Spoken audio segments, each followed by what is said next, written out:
Today's topic is trading the auctions, and we're going to be talking about the exchange-operated auctions that set the trading day off at the beginning and the end of the day. You're probably most familiar with them because that's when we have the opening bell ceremonies and the closing bell ceremonies here at the studio and also at the New York Stock Exchange downtown. There's a lot more that goes on behind the scenes to these opens, and that's something we're going to be talking about today. A little bit about the format of this event. We're live streaming now on Facebook Live, and we're also conducting a webinar for previously registered attendees. The registered attendees will be able to ask questions throughout the webinar, and also at the end we'll have some time for that. So please, if you are registered, just enter a question in the chat box, and we'll try and get to it as soon as we can. We have a great panel today to discuss the opening and closing crosses. We have representatives from Nasdaq, representatives from the buy-side investment management community, and from the sell-side brokerage community. So we should be getting a lot of different perspectives and have a great panel. So first of all, let's go and have our panelists introduce themselves, starting with Joe here on my left. Thank you very much, Richard. Hi, my name is Joe Wald. I'm the CEO of Clearpool Group. Clearpool is an agency institutional broker as well as a technology developer.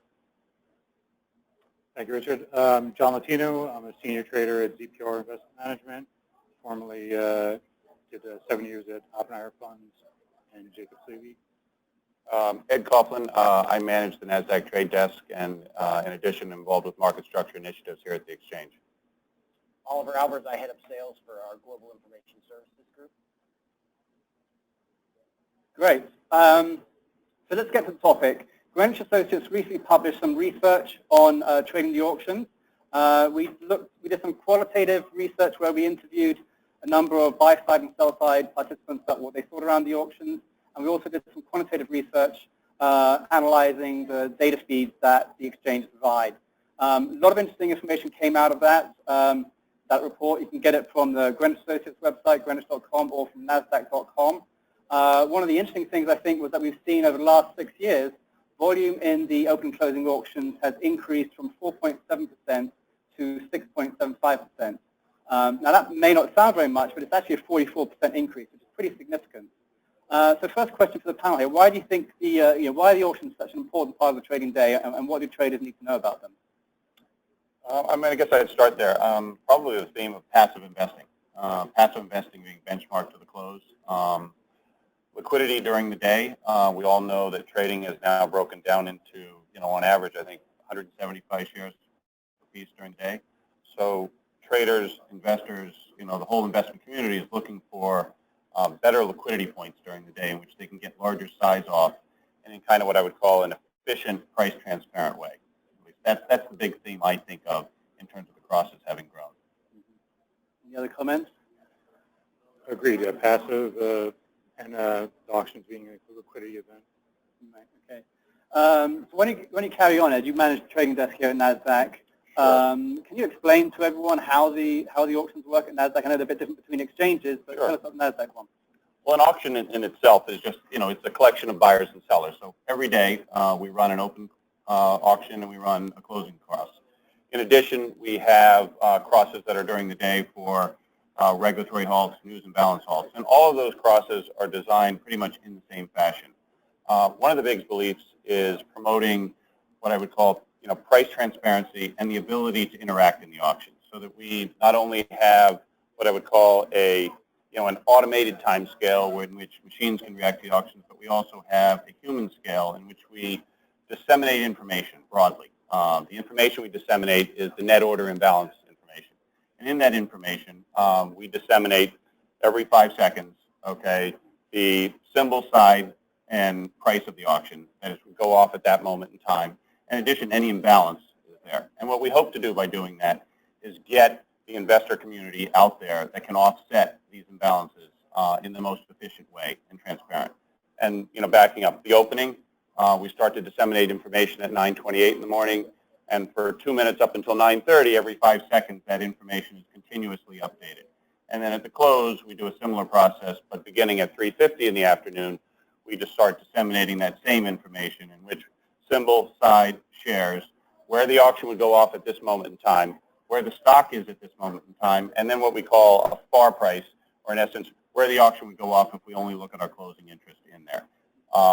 There's a lot of confidence in that process. There's a lot of rigor. Nasdaq backs that process up, several which ways to ensure that we can have a cross every day in those securities. Right. So, I mean, a lot of people, when they think of auctions, they think of people standing around shouting and screaming at each other. We've moved beyond that now, and it's all electronic. And you're kind of trying to create the traditional auction by publishing the data so people know what's going on, and instead of waving their hands, they're entering orders electronically, right? Exactly. So now you don't have to physically be there. I mean, the exchange space is fully electronic now. That information is disseminated widely and broadly. People across the world are trading at our openings. People across the world are trading at our closes. Orders, we start accepting orders at 4 a.m. in the morning. So if you want, for example, today, the closing price of the security, you can put your order. If you're in Hong Kong and you want to go to bed, put your order on our auction, and it's going to get executed. Right. Now, one of the things that came out of our research was that we asked a number of traders on the buy and sell side, what are the most important features of an auction? And the top answer was execution at the official auction price. John, you're a buy-side trader. You trade for investment managers, money managers. Do you agree with that? I agree. I mean, it's an important part for index funds. It's a critical part. And for most of the quantitative funds I've traded for, they're referenced or benchmarked to an index. So it's certainly important, but not critical. What are the other features that you appreciate from an auction? Liquidity. Liquidity. Right. Yeah. So like Ed was saying, you tend to get more. If you trade an order in the market, in the continuous market, you're maybe only getting a couple hundred shares, but you can execute maybe 5,000 or 10,000 shares. Correct. But that's more of a vehicle for institutional investors. And then benchmark as a trader, it's going to affect your most kind of strategies. Right. So another interesting thing coming out of our research was that 83% of traders use an algo to trading algorithm to execute in the closing auction. So I want to turn this to Joe. Your company builds algos for for the sell side and also for the buy side, in fact. Can you tell us a little bit, kind of broadly, what is an algorithm, how does it work, and maybe speak a little bit more about your, how you trade in the auction round with an algo? Sure, Richard. Yes, and electronic trading, algorithmic trading, as the close has become, or the open auction strategy has become a much more kind of important part of price discovery and of liquidity formation. The algorithms have been designed to take advantage of using the close, and there are a lot of different mechanisms with respect to auctions. All the different markets have different nuances and different order types and different behaviors in the way that they process that information. And having an algorithm that understands how each of those work specifically is critical to being able to maximize the opportunity to really get a more effective and more efficient price. Typically, all algorithms have the opportunity to be able to leverage the close. So whether it's a bespoke algorithm or a specific algorithm that's designed to target the closing price, or whether it's a passive algorithm like a VWAP or a TWAP, those algorithms have the ability to participate in the close. And whether you choose to do that or not is really up to the trader. But the key nuances and the keys to being able to do that are the balance between leveraging what's happening in the continuous market while having real algorithmic technology that kind of determines kind of where the close is going to be. So that type of behavior and analytics, basically understanding and predicting in terms of where the volume is going to be, and then having the control over the urgency of how much do you trade in the continuous market versus how much do you leave on the close, are critical to being able to kind of distill the best of the information that's coming out and ultimately get the best execution quality. Right. So clients who trade with you, they often want to get the closing price or better even. So you're looking at a number of different analytics. Can you talk a bit more about what kind of data you're looking at? Yeah, the key is processing the data that's provided by the exchanges, as well as our own analytics that are really focused on forecasting the volume in a very dynamic mechanism. So basically looking at what's happening in the continuous market, assessing what's happening from the trading and the executions that you get back then, overlaying that with the information that you're getting from the exchanges regarding the auction, and then being able to uniquely participate in those, as you have the information coming to you. So it's a very dynamic process that involves some real quantitative logic behind it. But ultimately, it also rests on the trader understanding, the name that they're in, the price action that's happened, and the urgency level at which they want to participate, whether that's, more in the continuous and less on the auction, or, more on the auction and less in the continuous. And the velocity at which they do that really determines how, the execution is going to present itself at the end. Right. So you mentioned data products that you're taking in. You're taking from all the exchanges. Not all exchanges have auctions, but all exchanges that list stocks do have auctions. Oliver, that's kind of your remit over here at Nasdaq. You're in charge of the data products around that. Can you tell us a bit about the kind of information you're giving to customers? Yeah, exactly. In Global Information Services, we're in charge of making sure the markets are as transparent and fair and as efficient as possible. So specific to the opening and closing auctions, as Ed mentioned, we have a data point called the Net Order Imbalance Indicator, and that's part of our Nasdaq Total View offering. Nasdaq Total View is really kind of the one feed that all traders can use to access the markets, officially provides them everything they need, hence Total View. Yeah.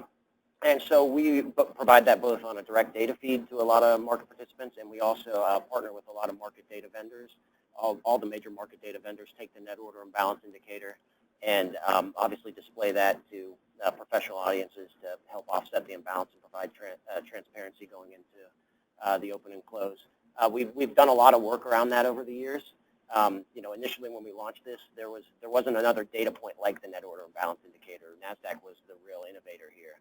And so a lot of the market data vendors just kind of fit it within their existing screens, and it was kind of hard to read. And over the past 10 years, we've been in active dialogue with the market data vendors to make sure that they're putting the data in a format that's very easy to use and readable and actionable. And as a result of that, we even offer it on our own website. So really anyone with a web browser and an internet connection can access our imbalance data and our Total View product by coming to our website. They can also go to their market data vendors. Even retail audiences have access to this information via the retail online broker, likes of Ameritrade, Charles Schwab, E-Trade, all carry Total View. So it's really something we're quite proud of, in that this auction and imbalance information and really all the depth information that comes on Total View is broadly available both to the professional audience as well as to the retail audience. And that's part of the reason why our crosses are so efficient. Yeah, and let me echo something that Joe said with regards to the continuous market. And Nasdaq, no doubt, promotes the continuous market because it trades as part of the cross. And one of the beauties of the net order imbalance information is that it is telling you in real time, every 5 seconds, where that auction is going to occur. So at 9:28 in the morning, we're telling you we have this symbol, these many shares, and this is where this auction is going to occur.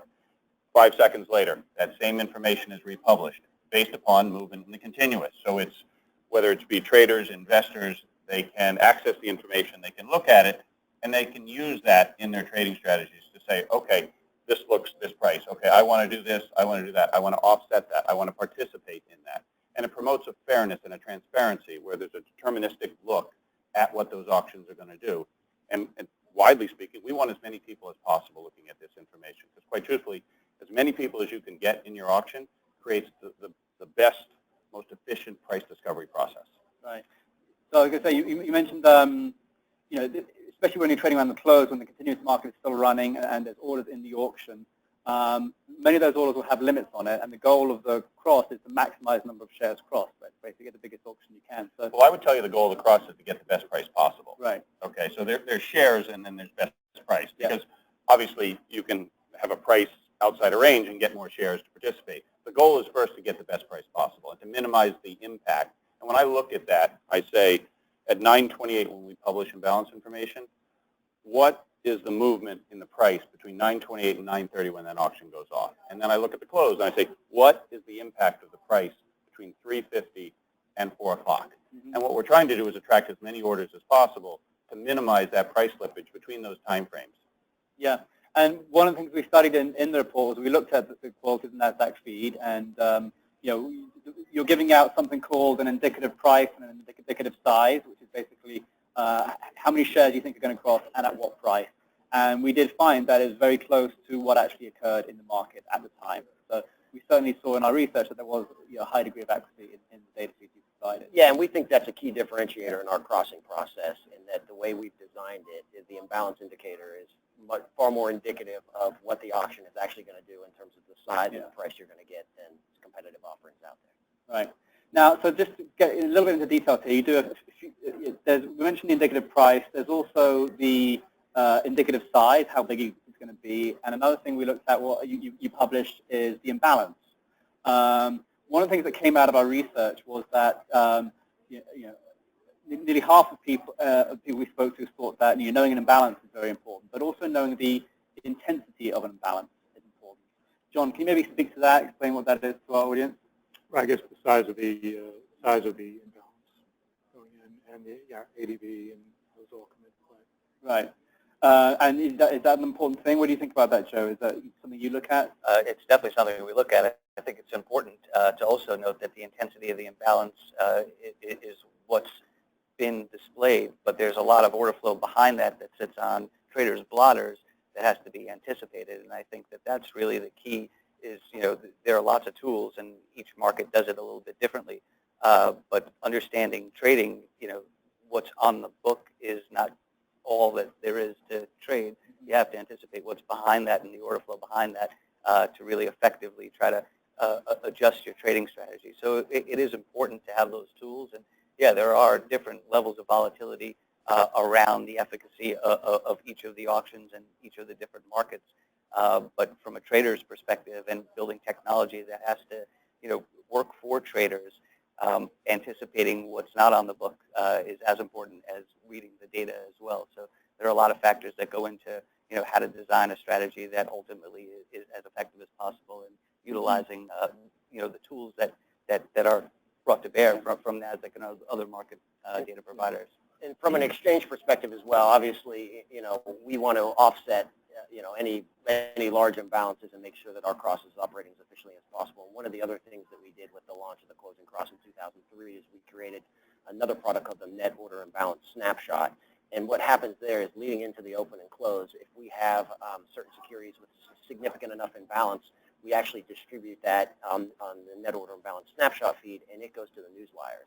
And so it's an additional place of dissemination to basically attract additional offsetting interest. And we found that's very valuable, and also very appropriate for our IPOs, that information is going across the news wires, given the broader interest in IPOs. And to the point that you bring up about traders themselves, they may or may not be participating in an opening. And what that information gives you is a snapshot or a potential peek into what's going to happen 2 minutes from now or 10 minutes from now. And if one of Joe's traders or one of his clients has an order on his book and he was wanting to sell, stock XYZ up 20 cents, and the auction says it's going to be up 25 cents, that's going to encourage Joe's trader to say, you know what, I can do better than that price, and that's going to come in. And that creates price competition. And then I hope, one of your clients comes in and says, well, I can even do better than Joe's clients, and comes in. And that kind of creates that price competition to get the best price for the auction.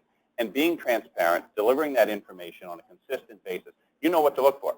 928.05, 928.10, every 5 seconds you're getting it, and your traders are attuned. I mean, I own their eyeballs for 2 minutes before the opening and in 10 minutes before the end of the day, and it's a great opportunity for sell-side firms to interact with their clients. They see what's going on, in the market at that moment in time, and it really promotes a great process. So if you're publishing the imbalances, and let's take an example here. Let's say that there's a really big sell imbalance, which means there's 200,000 shares more on the sell side than on the buy side. So on the one hand, you could think, oh, well, that's going to push the price down and maybe cause a bit of volatility in the market, which traders don't want. So you're sending out alerts to everyone in the market across the news wires saying, there's a sell imbalance here. Hopefully draw in more buyers to take advantage of it and neutralize that imbalance and kind of dampen the volatility. Is that right? Yeah, that's definitely how it works. And let's look at an illustration. $20 stock. In your example, there's 200,000 for sale. Yeah. We would be telling the world, for example, let's use for illustration's sake, it's looking 1950. So in essence, it's looking down 50 cents. And what I would hope to have happen at that point in time is your client comes in and says, you know what, I'll pay 1960. Your client comes in, I'll pay 1975. And then others in the marketplace start to come in and say, I'll buy this, I'll sell. And then now all of a sudden you have what the marketplace is designed to do. It's designed to react to that information. If the stock needed to open at 1950 and there were no more buyers, that's a fair and equilibrium price for that stock at that moment in time. Mm-hmm. Great. So I want to come back to something we touched on at the beginning, which was the shift to ETFs and passive flow. It's something you've probably read about a lot in the press. A lot of, obviously there's been a big boom in ETFs. Robo-advisors are coming out, attracting a lot of funds into them. They invest primarily in ETFs. The performance of these types of index funds have beaten a lot of the actively managed funds. And, I've got some Greenwich data here. So in 2003, passive represented 12% of global institutional AUM. And in 2015, it was 22%, and it's going to be going up to 26% in 2020. So let's talk about that a bit more, because obviously that's a big trend. It's something that, the behaviors of your average investor in their 401k is impacting that, possibly leading to this increase in the ADV at the close. Can you kind of explain a bit more about why that's such important for a passive investor? Perhaps, John, you can tackle that one. Well, ETFs are the close on their bench. So to that extent, and I guess if there's arbitrage that'll keep those in mind. So the price, the NAV is based at the closing price. Is that it? Okay. Right. So that's how it's designed. So, but then you'll have illiquid stocks that you don't want to do anything. You don't want them to behave in a crazy manner. So a closing auction would bring those back in line. Right. And what about the passive funds? Why is it so important to these guys to get the closing price? So passive funds, again, if they are the close, they're going to have to participate unless it's, again, a large ADV. They don't want to impact the close. Right. If it's a low enough ADV, they'll submit to the close. Yeah. If it's so again, we're quantitative funds that are benchmarked to an index, but so the close is important, but we want the best price, so we'll participate. But if it gets out of hand, we'll opportunistically trade. Yeah. Joe, you want to jump in on that?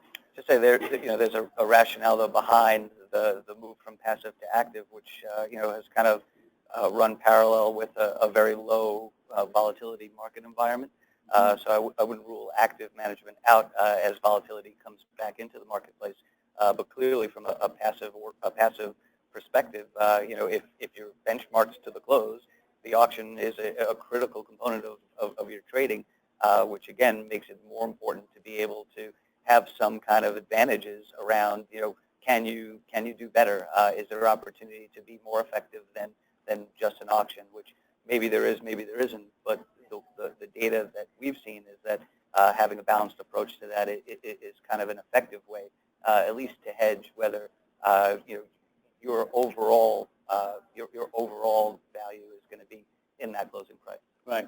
Because the passive funds, they want to replicate the index, and the index prices are based off the closing price, right, which is determined by the auction.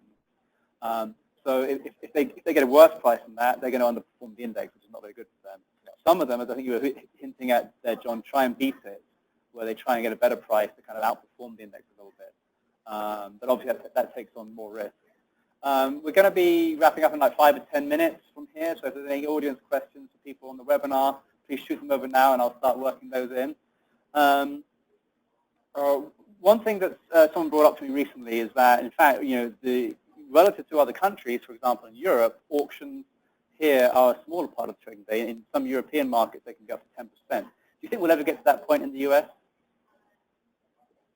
It's hard to imagine that we will. If you have the diversity of markets that we have here, which is great from a competition standpoint.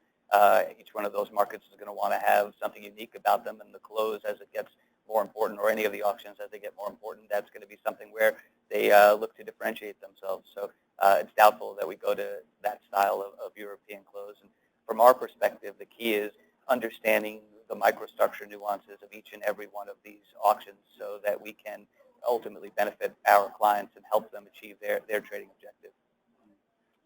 I guess I would say, and I agree, we probably won't get to the extent of the participation in Europe, but there is no doubt that the closes are growing, the openings are growing.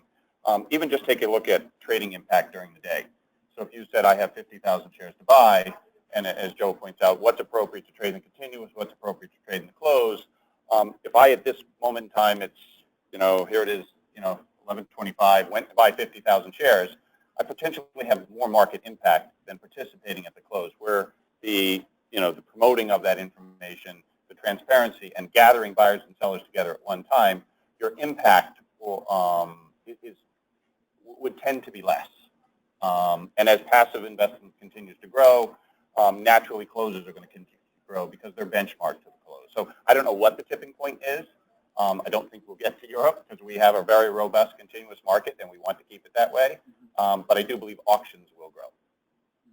So I've got a question from the audience here. If auctions are so good at price discovery, why don't you do more of them? So are you thinking about doing kind of intraday auctions? Is that something on the table? Yes, we are constantly exploring. Now, it's been tried and done, many times over, but not to say, that we use the term back to the future sometimes, that we wouldn't look at doing that. And I would say, in the coming years, that is a horizon that there's certainly a possibility for auctions. Okay, I got another question here. Is there any latency in receiving Nasdaq total view data via web browsers and other feeds? Yeah, well, I mean, I think there's inherent latency with distributing anything over, an internet connection via, Comcast versus, connectivity via, in one of our data centers or, even via a Bloomberg terminal. So yes, there's always geographic latency as well. In the event that someone's getting a broadband connection in California is probably going to be a little bit more delayed than someone accessing it in New Jersey, for example. So yeah, I mean, it's just simple physics there. Right. Now, you kind of guys touched a little bit on IPOs, and issuers have a choice of where to list their stock. Do they get very involved when they're talking to you guys about how the auction process works? Is that a factor for them that they look at? Yeah, so the IPO auctioneer is just sitting just across the room from us here. So, Nasdaq's invoked, an IPO execution officer. So they are definitely, comparing models. Nasdaq's IPO execution process, with the officer, has a human controlling that button now. That's working with the underwriter, that's talking to the investors, and making sure that IPO goes off without a hitch, in all instances. Right. So is there a question for our traders here? I think for Joe and John. Are there any features you would like to see in the closing cross? Anything that would make you use them more? Maybe give some product tips to the Nasdaq guys here. I think transparency is all good. I think you're doing a pretty good job with that. What do you think? From our perspective, we really are looking at what the exchanges make available to us and then doing our quantitative analysis on how those are going to impact the ultimate execution price. So, whether it's adding different order types, moving the close up, allowing cancels to happen, there's a number of different things that could happen. But from our perspective, it's whatever the exchanges come out, it's our job to be the domain expert on that microstructure and the impact of it, and then implement it accordingly to be able to suit the needs of our clients and ultimately have a more effective trading strategy. Well, and from an exchange perspective on the information side of things, this information is already very pervasive in the industry.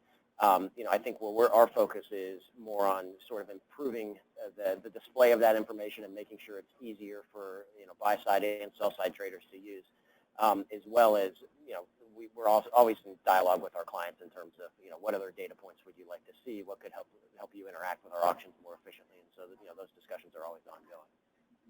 I got a question from the audience here on the webinar. It's a little bit technical, so maybe explain it as you answer it.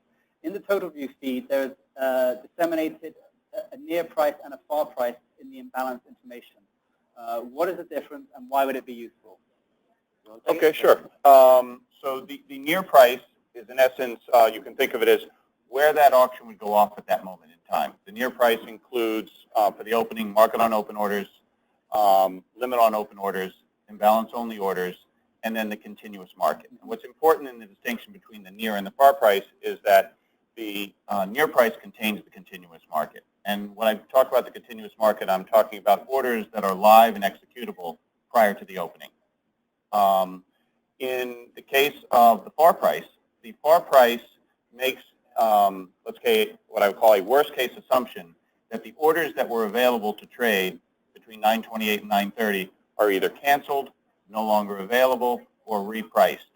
So that kind of gives you this the near price is where the auction is going to go, and the par price is kind of worst case where the auction will go if there's no continuous market orders. And that kind of gives you two views at a look at the auction. And those are the key in terms of transparency when your guys or traders are looking at it. Where is that near price? Can I better that near price? Do I want to participate at that price? Hopefully that answers the participant's question. Okay, great. What another question here? Let's see. Can you explain the difference between how are we calculating the intensity of the imbalance? I could tackle that, or maybe you guys want to talk about something we mentioned earlier. That was something we did in our research. Let me take that then, which is essentially the intensity of the imbalance is saying that if the match shares is say 50,000 and there's an imbalance of 50,000, then it's a 1-to-1 ratio. Not such a big deal perhaps, but if the match shares is 50,000 and the imbalance is 200,000, then that could cause some impact on the price. So that's going to be more important for traders to look at. All right. Any other questions coming from the audience? I'm going to wrap it up in a minute if we don't have anything. Okay, final comments for you, Joe. What do you think about kind of the future of open and closing auctions? I think the future of open and closing auctions really do mirror the future of electronic trading, which is the more transparency and the more control the end investor has over the decision-making process from an execution standpoint, the better and the healthier the markets are going to be, and the more efficient investing in the markets is going to be. Right. Any other comments, John? Well, yeah, I think it's I think it is going to increase in volume, and I think understanding the auction process and I think how it goes into the auction that utilize all that is important. Okay, actually, I got another question just came in for the Nasdaq guys here. What is the percent of orders that come in MOC, which means market on close, versus limit on close for the auctions? Do you have that data off the top of your head there? It varies stock to stock. Yeah. I mean, quite truthfully, I don't think there's one number that would say it is, there's no number that I could repeat that has, I would say, validity. Right. What about you, Joe? I mean, your algos are sending in orders all the time. Do you send market on close orders or limit on close orders? It really is up to the discretion of the trader, so we have a host of the wide variety as well. Right. Okay.